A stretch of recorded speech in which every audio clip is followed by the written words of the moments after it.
Ayan po, nakikita po natin ang penumbral eclipse. Ayan po, nagsimula na. Pasado alas 8:39 ng gabi.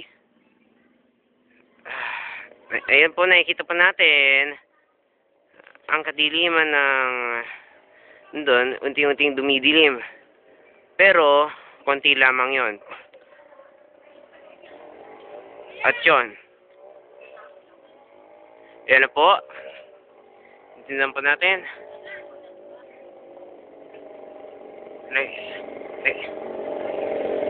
Dumidilaw yata ang buwan.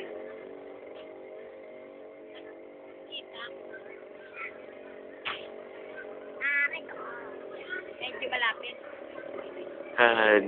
Dumidilaw po ang buwan. Dumidilaw.